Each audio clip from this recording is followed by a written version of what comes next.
Thank you for joining us for the 10 o'clock edition of the UBC News Tonight with I, Wadulo Mark Arnold, your news anchor for the night, and Mugalu Mohammed for the sign language. Let's get straight into the bulletin. President Yoweri Kaguta Museveni has revealed that born-again Christians can be good agents of socio-economic transformation due to their discipline and stance against squandering their lives in unconstructive undertakings. The president made these remarks during the closure of a 4-day Light Up Acholi Land for Jesus Mission 2023 crusade held at Kaunda Grounds, Gulu City. The crusade was hosted by Pastor Patience Rawogo, senior preacher at Covenant Nations Church. Let's have a look at the details.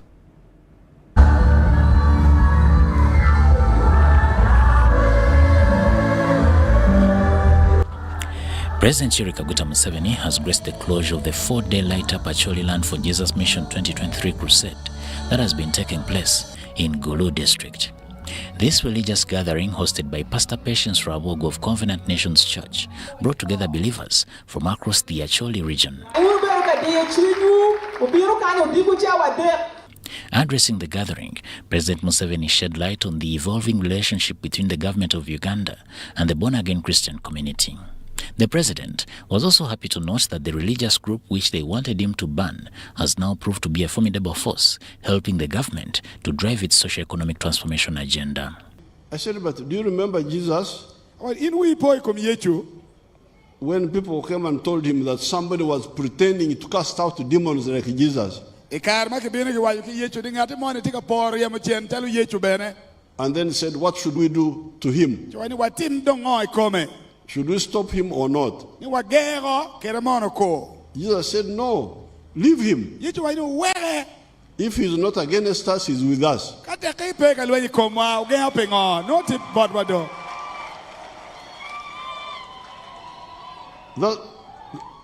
what I told some of the people.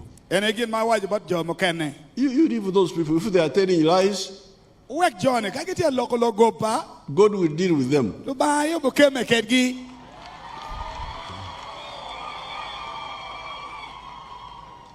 So now, these people who were shouting and so on, they seem to have grown in numbers.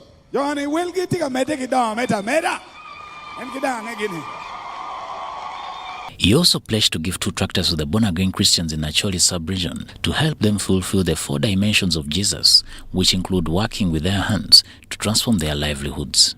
On the issue of Apa land conflict, the president assured the people of Acholi that government is already handling the matter following the establishment of the Judicial Commission of Inquiry. What is the problem? Whether the Apa is in Madi or in Acholi, people who have been living there legally.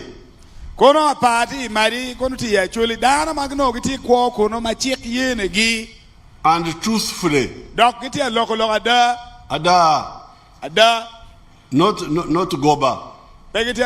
Goba. We'll still live there. So what are you fighting for? So that's why we have now appointed a commission of inquiry, or a judicial commission of inquiry. And all of those who have been making people suffer will now have to answer. Because the judicial commission of inquiry is not like what we are doing. You know, we send Rugunda, I don't remember whom we say. These are not judges. These are administrative bodies. But a judicial commission of inquiry, if you go before it and you tell a lie, you have committed perjury. On her part, Pastor Patience Rawogo of Covenant Nations informed President Museveni that the 4-day crusade has been life-changing to them, and she believes that it has given a new lease of life to Acholi land. There was powerful repentance between the Acholi leaders and the Langi, between the Acholi and Karamajong, and Iteso and Madi and Baganda and Banyankore, and vice versa. And we close the day with celebration and with the anointing of the land as a symbol of a new beginning and the Holy Spirit. The Minister of State for Northern Uganda, Honorable Grace Freedom Kuichwenyi, informed the gathering that although guns have gone silent in Northern Uganda, the people are still hurting, and reconciliation will be the only way to bring the people together to work for development. This ceremony was attended by senior pastors from across the country and representatives from other religious denominations.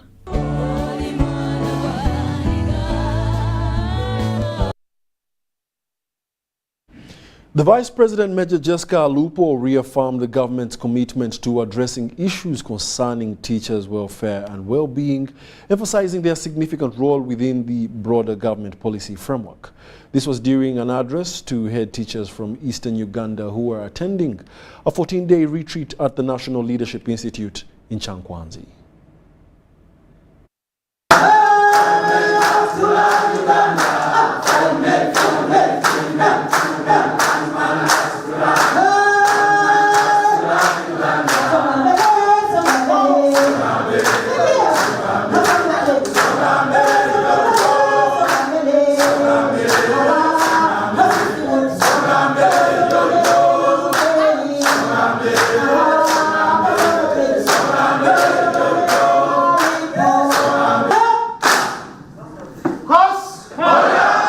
Thank you very much for inviting me to interact with the head teachers. And I am very proud that these are head teachers because my father was a head teacher and he was my head teacher from P1 up to P7. He was a primary head teacher, apparently, but I was very proud of him. I'm very proud of all head teachers, whether it's a primary, whether it's a secondary, whether it's a university.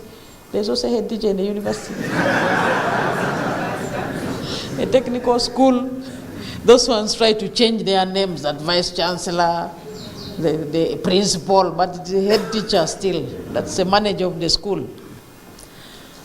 The government of Uganda, through the Ministry of Education and Sports, rolled out a new lower secondary education curriculum in February 2022.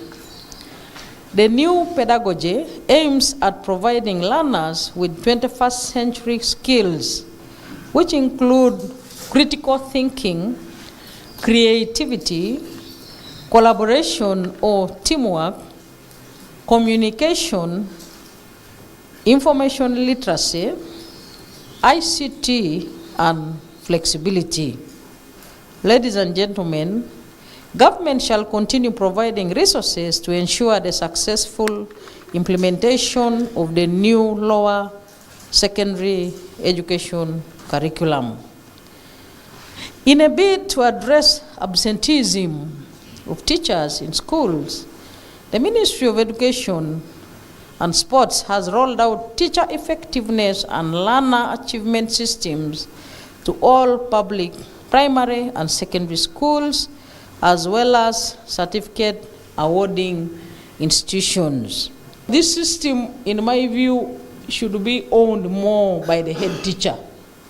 Because I know in my village there, whenever results come out, when results are poor in the school, I normally hear the community discussing the head teacher.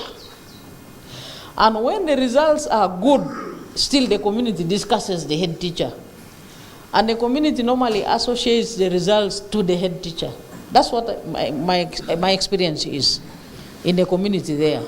So I'm calling upon you to own this system so that it can improve on the results. And Vision 2040 and the current NRM Manifesto 2021-2026 emphasize the critical role of teachers in our journey of transformation. I wish to remind us that in its 2021-2026 manifesto, the NRM government committed to carry out a pay reform and continue with a salary enhancement. And I'm sure, since I'm standing in front of the teachers, they are science teachers and then arts teachers, and I will stop there. Lastly, the policy gives teachers with grade 3 and grade 5 qualifications up to August 2028 to upgrade and become graduate teachers. It is a policy that seeks to improve and empower teachers who can continue to be employed here in Uganda, but also in the region.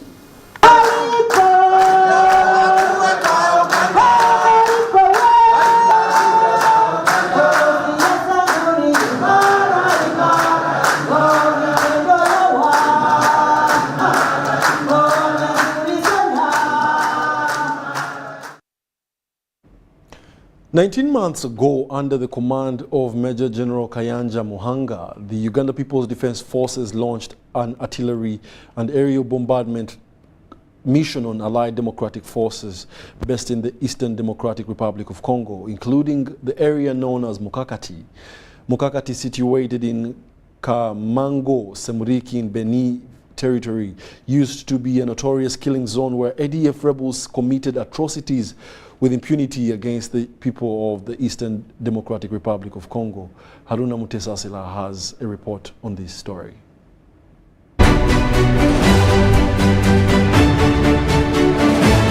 This marked the beginning at Mukakati, Kamango, extending up to Semrik Bridge after the launch of the joint operation known as Soja in December 2021.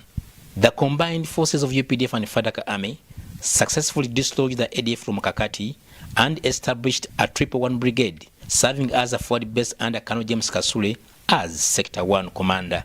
Omanye police ntujikoze mu phases. Phase 1 twasoka ntugenda twakinga ADF mu bitundu bya Latade camp nga trainingirayo n'ebintu ebirala.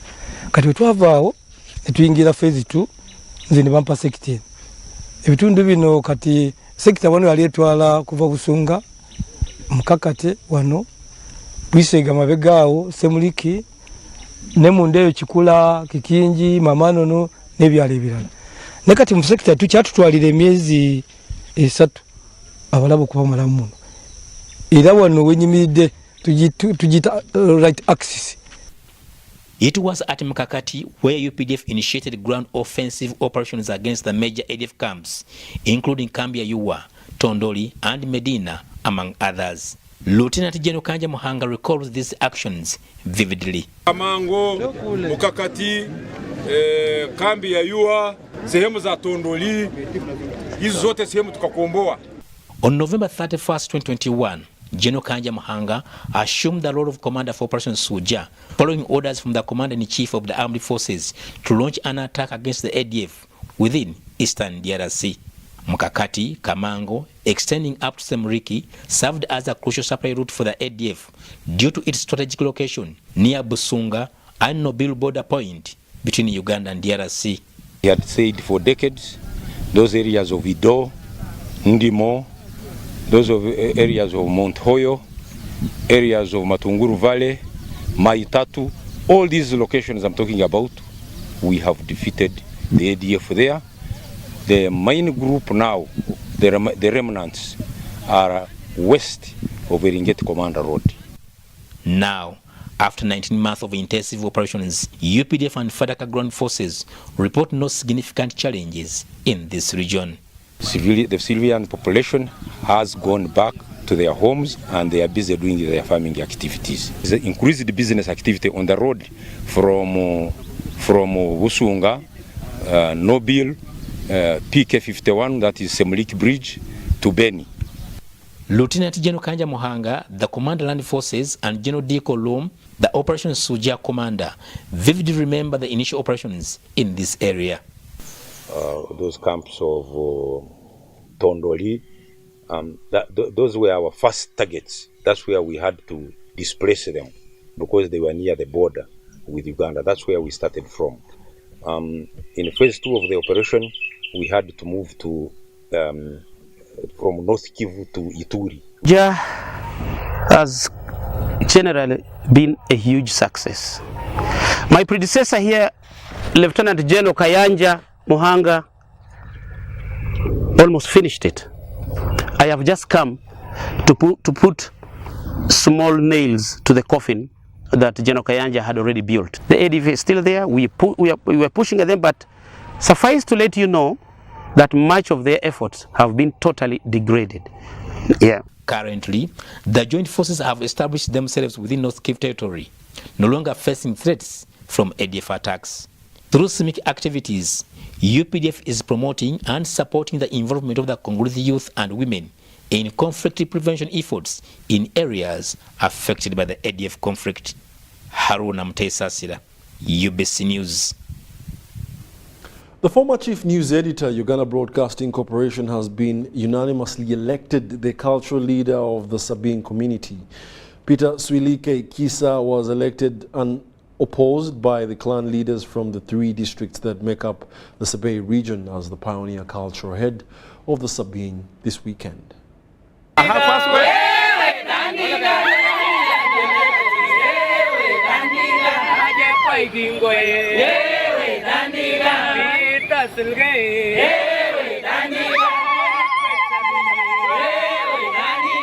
glad that we have done what is needful for this Kapchorwa and particularly Sabine. As the chairman, Electoral Commission, move forward but never backward. My prayer was that this day should actually come to pass. I'm highly elated. Sabine district started the struggle to establish a cultural institution in 2012 after the law on cultural institutions was passed. For the last 10 years, we have been struggling to have this day to come to pass. So now, almost in the 11th year, it has become possible that we have had this gathering of chairmen of clans in Sabine region. And the most significant thing is that we have one unanimous candidate. This is a consensus. And the consensus candidate shows that actually the people of Sabine are united. You don't see any fracas, you don't see any confusion, because the choice of the people has emerged. So we are seeking support from government and from other institutions to support this young nascent institution to develop so that it can contribute to transforming the lives of the Sabine as we protect our culture and our way of life of the Sabine people. Indeed. So as the chairman has said, we are going to unite and be one and leave this rumor mongering. If you see Kapchorwa here, when there's a lot of drinking, there is a lot of immorality, children are on the streets, we are going to organize peacefully, not by force. So we thank President Museveni, we thank the Minister of Culture. So many challenges which are affecting us as women of the Sabine sub-region. You are aware that in the past years, this region, there used to be female genital mutilation. But today, I am talking because the government has put up laws, policies to end it. And I am saying we have ended FGM as a Sabine community.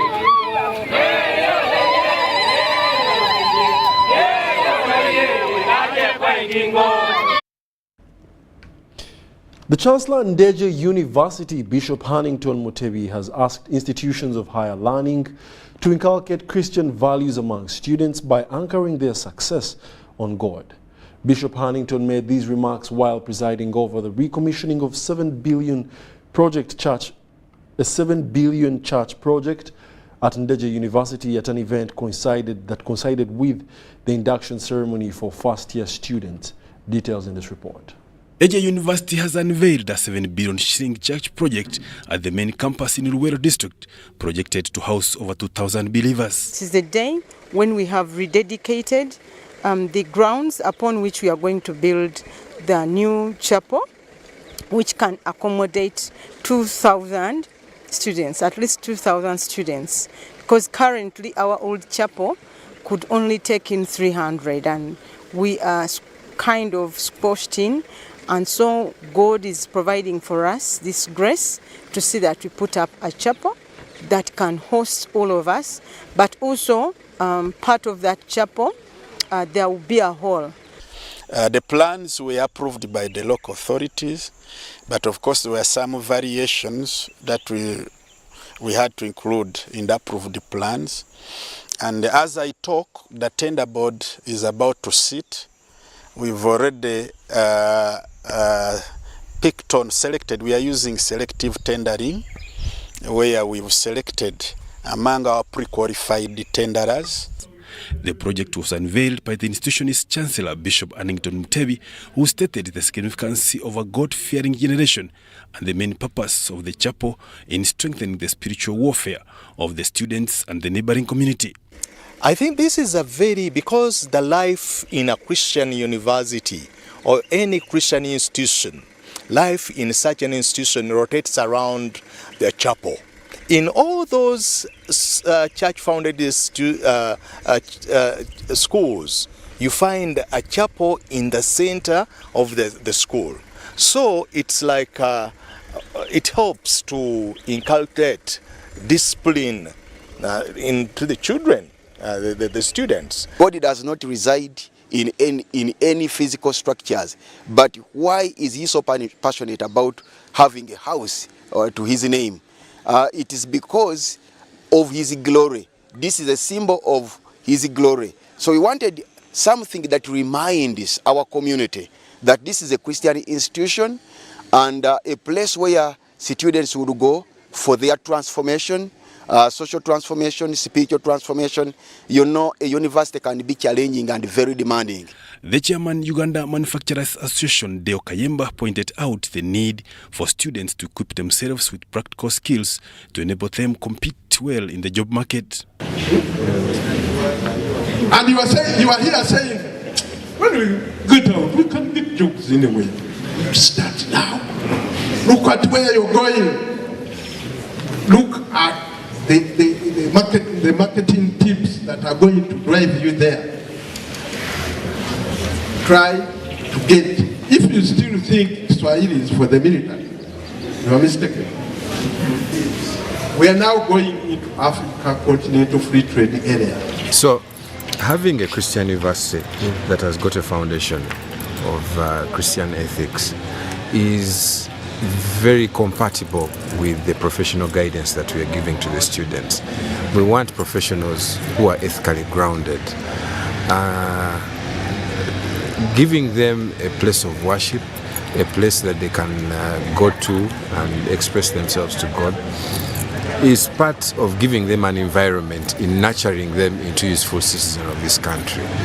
The event coincided with the induction ceremony and welcome event of the new students who also took oath of allegiance. Edwin Yachwara for UBC News. Government through the National Agricultural Advisory Service is addressing milk producers' concerns by availing them with sophisticated equipment worth 5.4 billion shillings to be used in the entire value chain of milk production. While launching the equipment, the State Minister for Agriculture, Animal Industry and Fisheries in charge of animal industry, Lieutenant Colonel Bright Ramirama, said that it will reduce farmers' encounters in selling raw milk. The districts of Bushenyi, Chankwanzi, Kazo, Chiruhura and Kabale have benefited from government through the National Agriculture Advisory Services. The districts have been supported with milk coolers and mini processing plants to enable them add value to their milk. We increased their capacity to handle the large volumes of milk that have not been entering the right channel to formal channels of milk processing and trade. Now the next level is to help them to upgrade to UHT processing. The Executive Director NADS, Dr. Samuel Mugasi, has encouraged cooperatives to start value addition as processed products face minimal price fluctuations. The price of processed products does not fluctuate as the raw milk does. So by doing that, we are helping farmers to overcome the challenge of fluctuating milk prices. For example, you will not find the price of yogurt fluctuating. You will not find the price of cheese fluctuating like the price of raw milk. The Minister of State for Agriculture, in charge of animal industry, Lieutenant Colonel Bright Ramirama, has advised cattle keepers to stop moving with their livestock from place to place, as this could lead to transmission of diseases. He encouraged them to use the available resources provided by government to look after their livestock. So we provide water facilities for communities so that they don't move too much, and by not moving too much we minimize the disease prevalence in the area. Ubuyonjo ningo mtindo gwamade kutandikira famu ente wajirebe road wachamizi kumara wachokunyazi kumara kandi watereza emere eine kutirisa chona akube ente rukamwa neyeri inko mukazarukozi. Relatedly, government has also provided hybrid maize milling machines to cooperatives, which are adding value to the grain. The machines have a milling capacity of 25 metric tons of maize on a daily basis. As you can see, we supported a group of youth who are adding value to maize by producing kaunga, but in future they will also be producing animal feed. So clearly now we have resolved and solved the problem of production. The next challenge is dealing with value addition and marketing. And one way of assuring entrance into markets is by adding value. Beneficiaries applauded government for these initiatives, saying they will foster development of their communities, but however made recommendations for future prospects.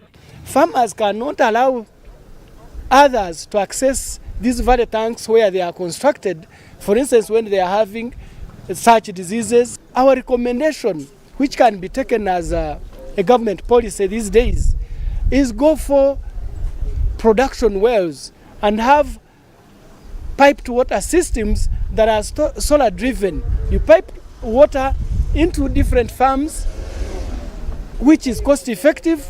It's near Damalam Road, and during production, to avoid contamination, we all know the fact that we have to get rid of dust. Though it would be our great pleasure if it was actually tarmacked, because it would be the best solution for us. Uganda's milk production currently stands at 3 billion liters, earning the country over $120 million on export earnings. Mary Namkose, UBC News. Furthermore, the Minister for Science, Technology and Innovations, Dr. Monica Masanza Musenero, has tasked vocational school administrators to equip the learners with skills that enable them to be self-reliant. Speaking at the third graduation ceremony of Humanity First Vocational Institute in Budaka Town Council, Dr. Musenero noted that most of the learners these days lack knowledge of entrepreneurship and self-reliance. Details in this report.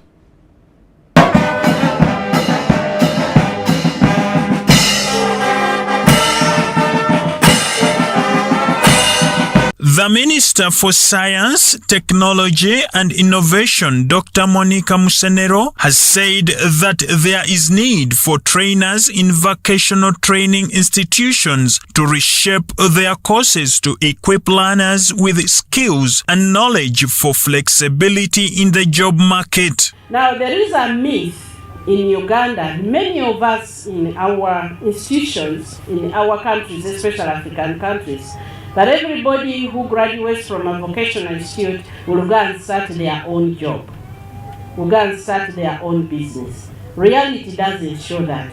Usually, 2 to 5% of our population can sustainably build a business. The rest of the people fit as workforce. While officiating at the third graduation ceremony at Humanity First Vocational Training Institute in Budaka Town Council, Dr. Musenero said learners need training that will require them to work under minimum supervision and to be able to manage their own businesses. And what I've seen that in most of our vocational institutions, we are not equipping these people how to be good workers in a job. We are instead equipping them only how to start your own business. And many of them end up not starting the businesses, or the businesses they start, they die, they are too small, they actually don't have enough capital. So let's equip them for both. Especially as we are developing science, technology and innovation in the country, let's equip these people to be very good workers, to fit into an established institution. The Chairman, Board of Trustees, Humanity First Uganda, Alhaj Muhammad Al-Kaire, asserted that every individual was endowed with a talent which they can effectively exploit if they are to progress in the job market. The Holy Prophet of Islam, sallallahu alaihi wasallam, enjoined Muslims acquire knowledge from cradle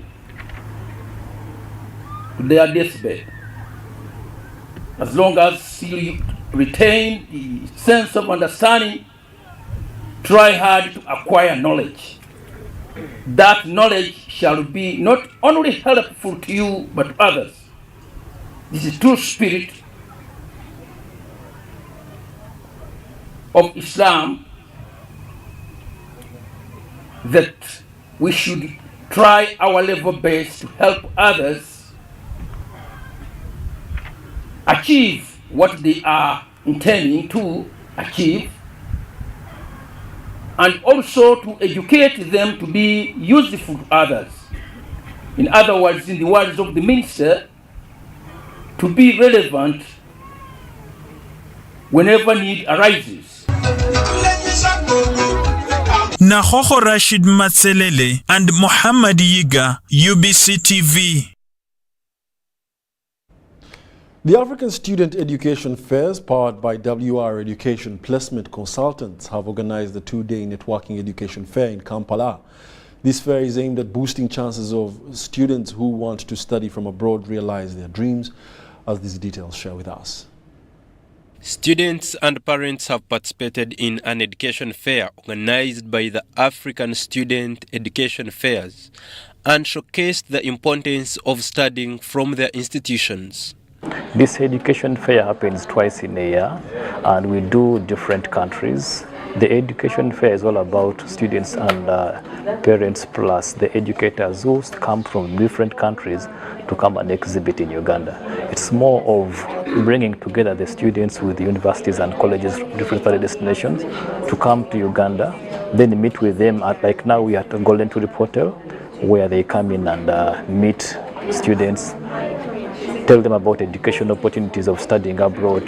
Countries like UK, USA, Australia, Ireland, Canada, Malaysia, India, China, Netherlands, Spain, Germany. So we bring these universities to Uganda.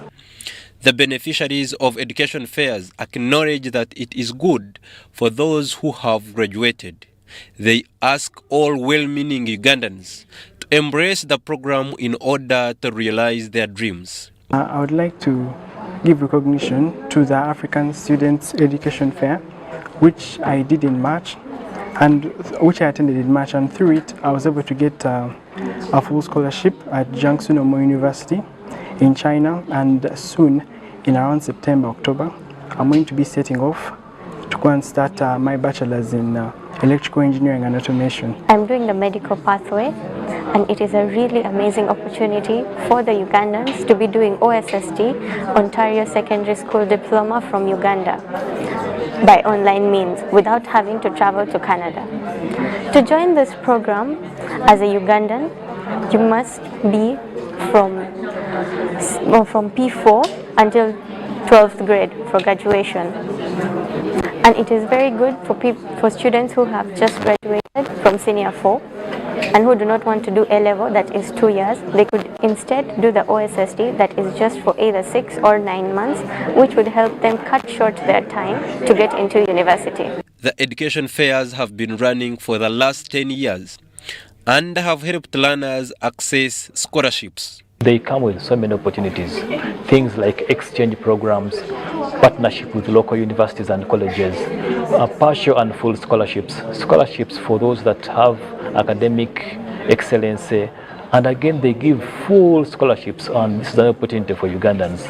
Like in the last 10 years, over 100 plus students have gotten full scholarships and they have benefited out of this. So I appeal to Ugandans to go and always come to these exhibitions so that they meet and get as much information as they can from the educators. Parents have acknowledged that since the establishment of WR Education Placement Consultants, a lot of people have benefited from its services. Once it is done by somebody who has got dignity, if it is done by somebody with dignity and integrity, it is very useful. You know, these people who go to be employed outside and they're taken by local people. So now this one for the WR for Terry and Wagubi is perfect standard. There is no doubt, and that is why you see all these parents and all the children trust him. So even me, I'm here. They promised to support and work with him to help their students attain education from abroad. They called upon all other parents to run for the same cause with WR Education Placement Consultants. After a successful two-day education fair organized by Africa Students Education Fair powered by WR in Kampala, the general public is urged to reach out to WR Education Placement Consultants to be helped study abroad. This will help the beneficiaries to favorably compete in the world of employment. Ivan Tukundane, UBC in Kampala. Thank you, Ivan Tukundane. Now, the aid support organization Uganda successfully concluded its annual Center General Meeting in Tororo Center. The event brought together passionate individuals, stakeholders and partners from diverse backgrounds to discuss HIV and AIDS initiatives, share accomplishments and plan for the future. Details in this report. At the Tororo Center, attendees gathered for one-day event that showcased TASO's continuous commitment to supporting those affected by HIV/AIDS. The meeting featured a series of discussions, presentations, and a workshop that addressed crucial progress related to the fight against stigma and discrimination. Local community members directly impacted by TASO's work shared their stories, providing first-hand insights into the challenges they face and the transformative impact TASO has had on their lives. DHO, I have really liked your statistics. 80, 30, 15. Oh, I think we have to bring it on board. And even if we, the non-clients, should also contribute to this scheme, I want to propose, and I'm going to put it to the board, and we'll see how we can. Dr. Esele Bryan, the manager, TASO Tororo, presented the latest advancements in HIV/AIDS care and treatment, educating attendees about the evolving landscape of medical interventions and management. Very glad and we are able to serve these clients that we do serve in this part of the country. That is our contribution to HIV prevention. And decreasing and achieving the 2030 target of Uganda of free of AIDS, and likewise have epidemic control. Today we learned that more than 5,000 of the clients in TASO Tororo have a zero detectable viral load, not detected viral load. Capacity building workshops equipped TASO staff, volunteers, and community members with essential skills and knowledge to empower them in their roles within the organization. The community members in Tororo shared their experiences, emphasizing the positive change brought about by TASO's interventions. Visit health facilities regularly. Don't wait to feel pain, then you go. Like we encourage our clients to visit the facility, even for us, we should visit the what? Don't wait. Good work, and our appeal to you is that continue to keep the candle burning. Annual general meetings of this nature of TASO is a day when the Center Advisory Committee and management take it as an opportunity to give a general feedback and accountability to the stakeholders, you who are here today, regarding the center performance on the calendar year ending in terms of what has gone well and how it has gone well, and if there is anything that has not gone well, corrections are made. The annual Center General Meeting at the TASO Tororo Center showcased the power of collaboration and collective effort in the fight against HIV/AIDS. As the meeting concluded, participants left inspired with a shared commitment to building a brighter future for all Ugandans affected by this global health challenge. Brian Tumwinebiaruhanga, UBC News. Let's now take a short commercial break. When we return, we'll be back with more news. Stay tuned.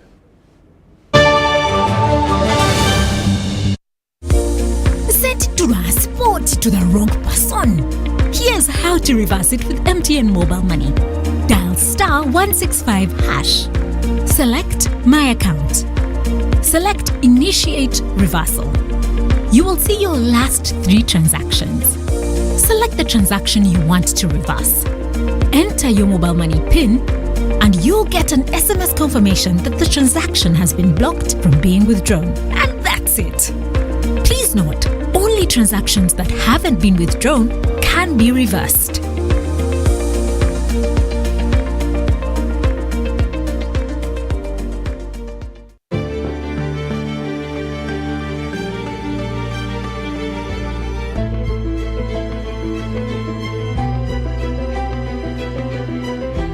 Uganda's oil and gas projects are providing opportunities for Ugandan businesses.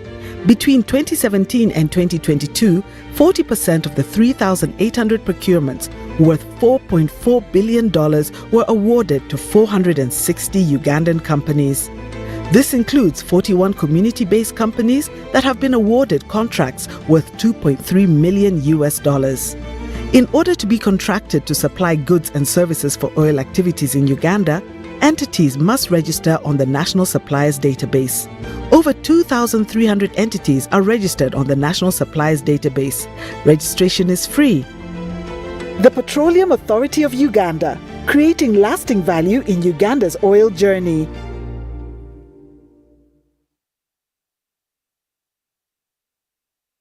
Are you tired of high fees and slow transfer time when sending money? Airtel Money is here to revolutionize the way you move your money. We have revised our rates back to ground.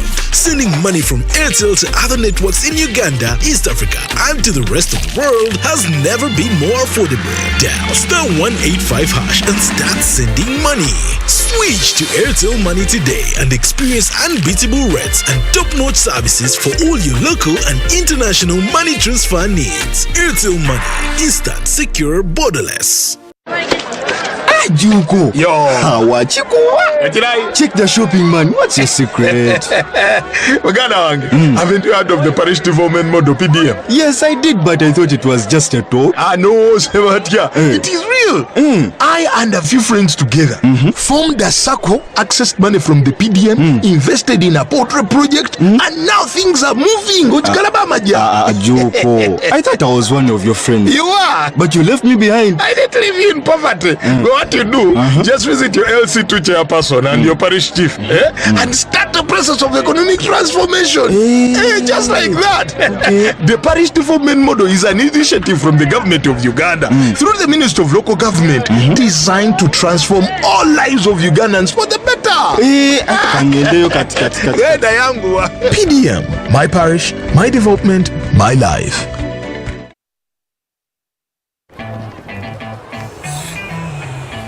Uncle, you should see London. Oh, my boy. This has been 5 years. You should see Uganda. Yes. Uncle Marcus, that's my former school. See, soon there will be more than 1 million children learning like this for free. This is impressive. Do you even have connection out here?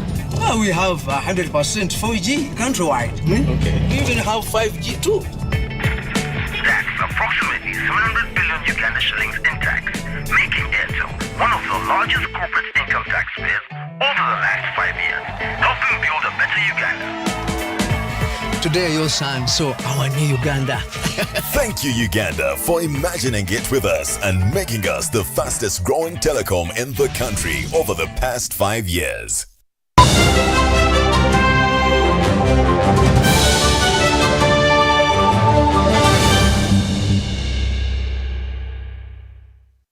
Welcome back. You're still watching the UBC News Tonight, broadcasting live from Nile Avenue. The State Minister for Youth and Children Affairs, Sarah Nyirabashitsi Mateke, wants each youth to identify their potential in order to drive the country's development agenda. Addressing the youth at the EU Ambassador's residence in Kampala, Minister Mateke says that youth play a key role in shaping policies in driving development. This was during the launch of a 20-man youth platform to guide the European Union development agenda in Uganda. So, what are you sensitizing the youth about? I see you sensitizing dancing in mpaka chini.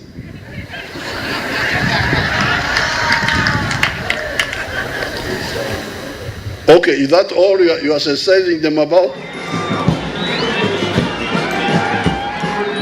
A few days after President Yoweri Museveni challenged leaders to ensure proper mentoring of youth, the European Union delegation in Uganda has taken a step.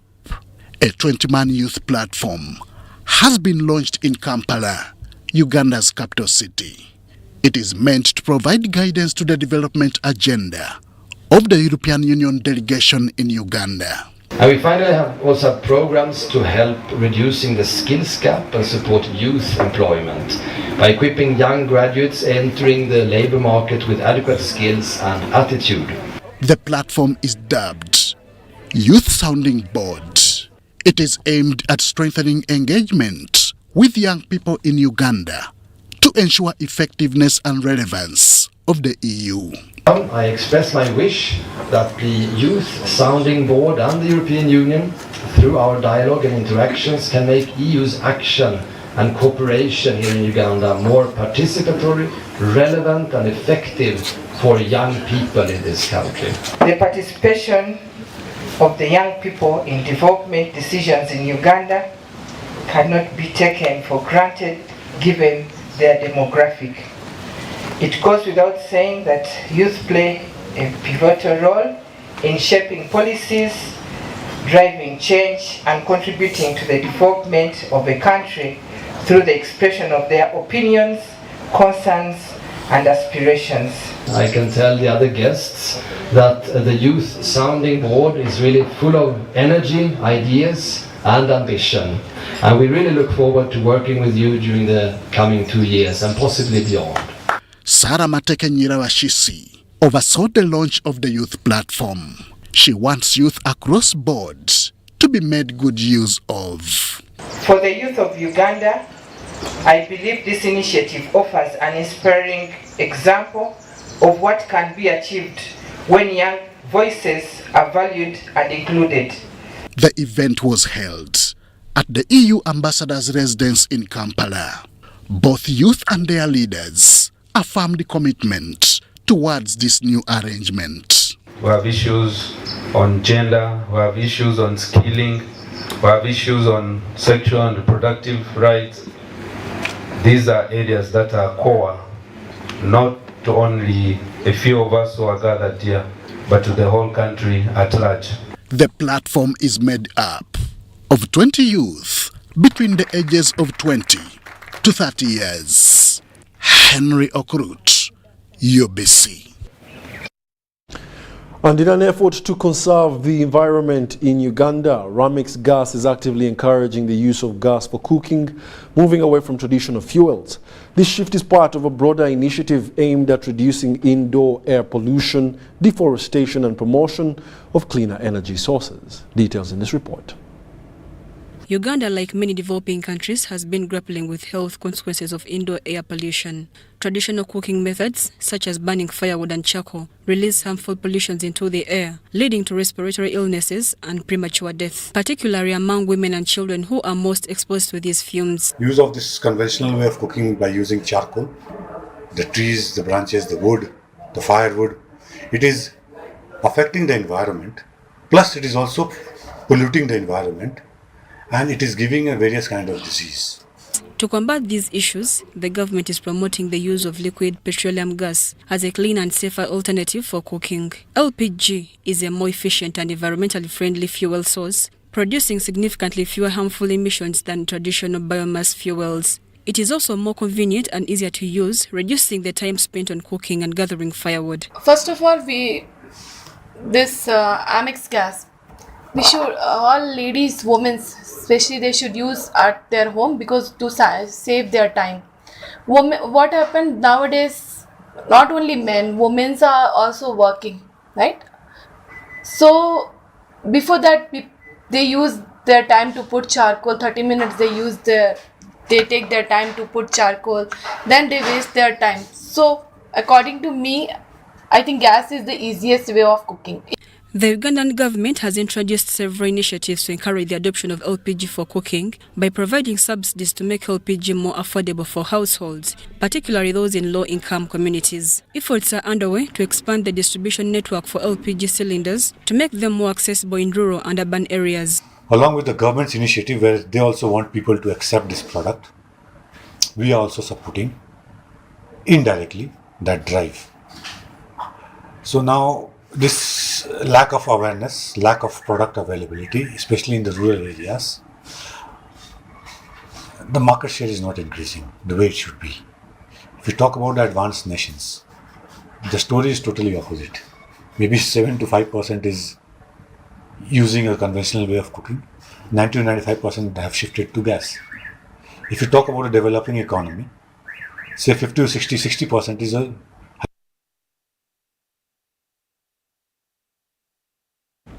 Over 300 staff at Acholi group of company have received free medical treatment in a health camp organized by Victoria Luzira Lions Club.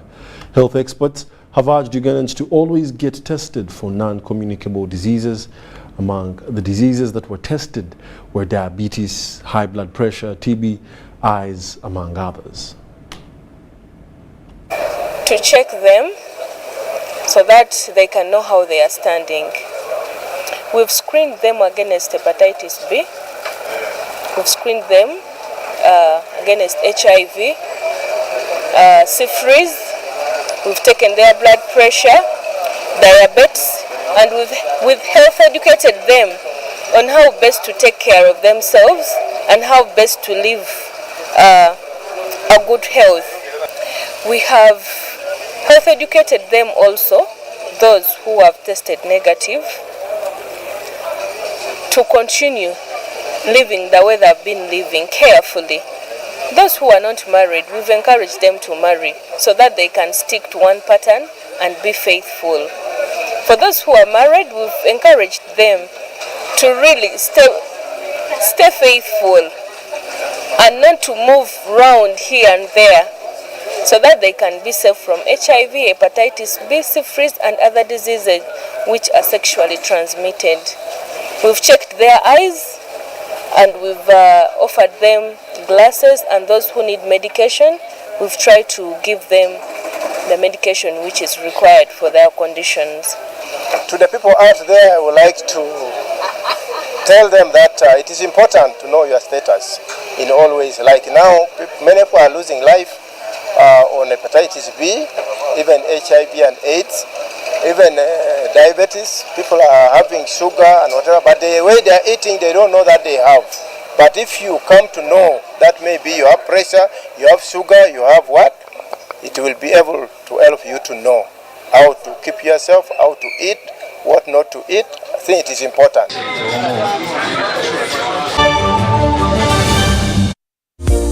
Set to transport to the wrong person. Here's how to reverse it with MTN Mobile Money. Dial *165#. Select My Account. Select Initiate Reversal. You will see your last 3 transactions. Select the transaction you want to reverse.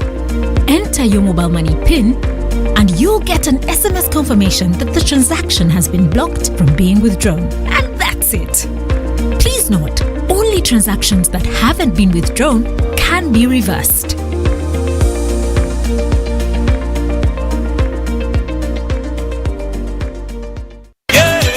Here is the 2023 musical launch of the year.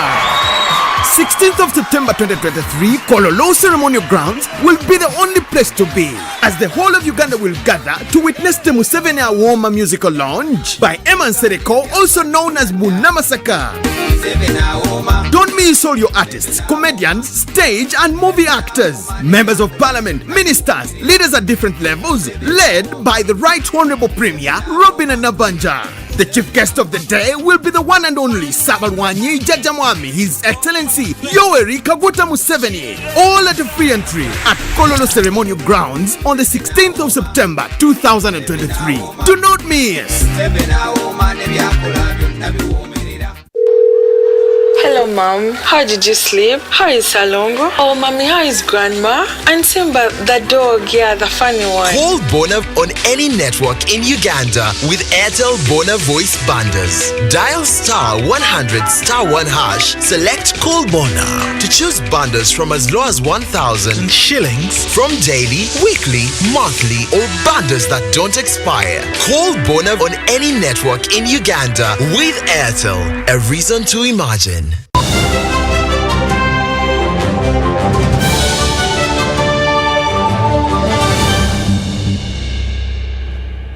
Welcome back. You're still watching the UBC News, broadcasting live from Nile Avenue. Now, the Presidential Initiative on Banana Industrial Development, PIBID, found in Bushenyi District has registered an achievement of 1.2 billion shillings from sales, which has assured banana farmers of progress and market for their produce. The Executive Director, Professor Florence Mulanga, says that this is a milestone and achievement for the last financial year where sales from the products including torque, bread and biscuits have gone up, and there is still market demand for the product. A Thanksgiving ceremony at the facility grounds in Bushenyi District was graced by the Bishop of West Acholi Diocese, who represented the Archbishop of the Church of Uganda, His Grace Kazimba Mugalu.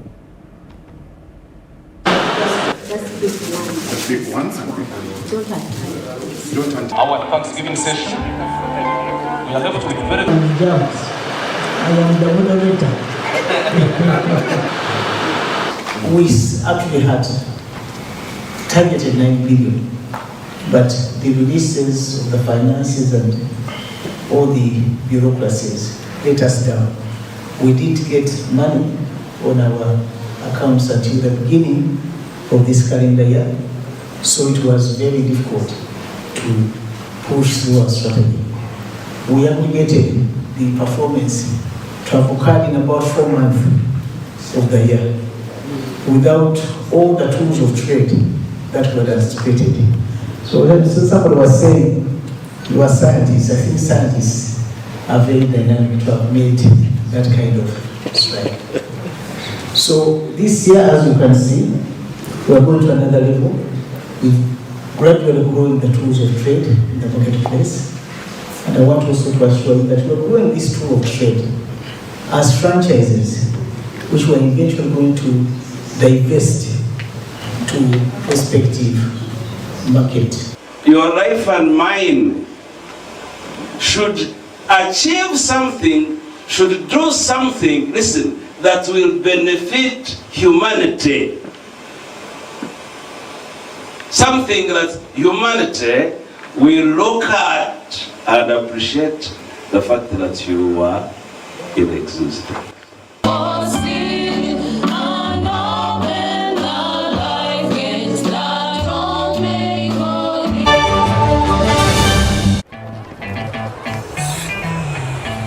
Uncle, you should see London. Oh, my boy. This has been 5 years. You should see Uganda. Yes. Uncle Marcus, huh? That's my former school. See, soon there will be more than 1 million children learning like this for free. This is impressive. Do you even have connection out here? Well, we have 100% 4G countrywide. Okay. We even have 5G too. That's approximately 700 billion Uganda shillings in tax, making Airtel one of the largest corporate income taxpayers over the last 5 years, helping build a better Uganda. Today your son saw our new Uganda. Thank you, Uganda, for imagining it with us and making us the fastest growing telecom in the country over the past 5 years.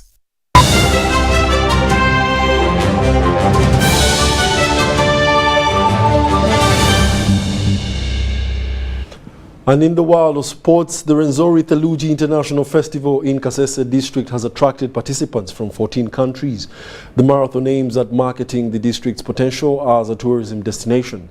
Persons living with disabilities joined the cause to market the district. Let's have a look at the details. The 2023 Rwenzori Theluji Festival reached its peak with a trio of challenging marathons spanning 5, 21 and 42 kilometers. Participants gathered in the early morning hours, ready to be part of the exciting event. Upon their arrival, participants engaged in stimulating drills, precisely preparing themselves for the daunting challenges that lay ahead. All of this concerted effort was in service of a singular goal, to showcase Kasese as an irresistible tourist destination.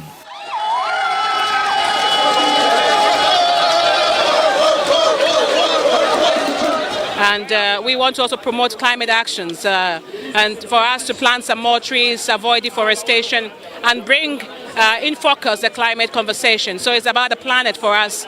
And finally, it's going to be about prosperity. Because, I mean, last year when we were here, it's very different from today. The roads have been tarred as a result of that. There was diversion of traffic coupled with the vigilant deployment of security personnel who diligently oversaw the festivities, guaranteeing the safety of every individual involved. The organization was perfect. Everything was in order.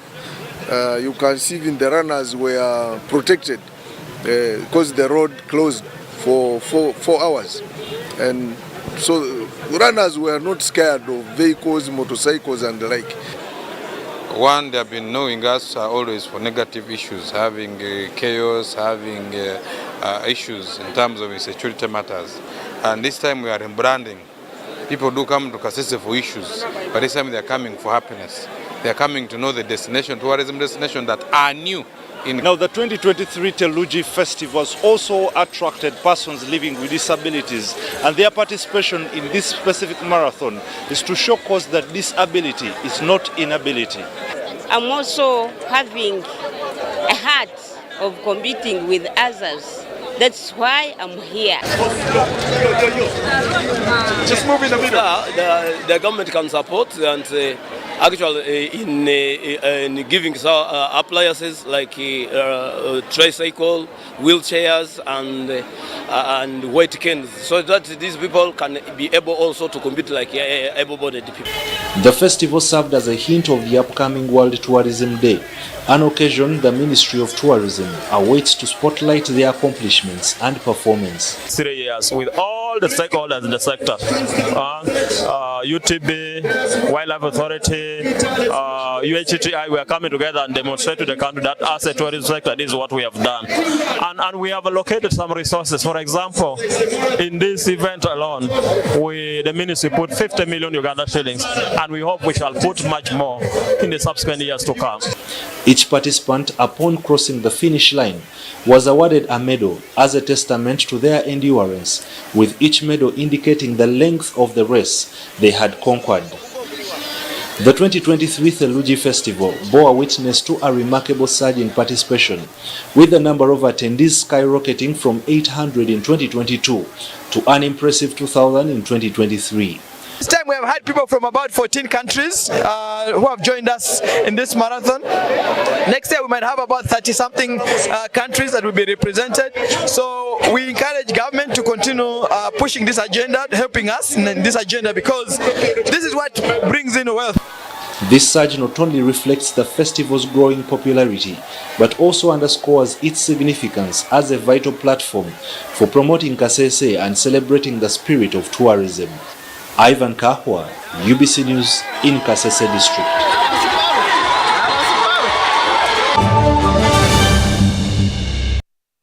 Yes, and that brings us to the end of our news tonight. Thank you for being a lovely audience. With me, Wadulo Mark Arnold, Mugalu Muhammad on Sign Language. Have yourselves a lovely weekend.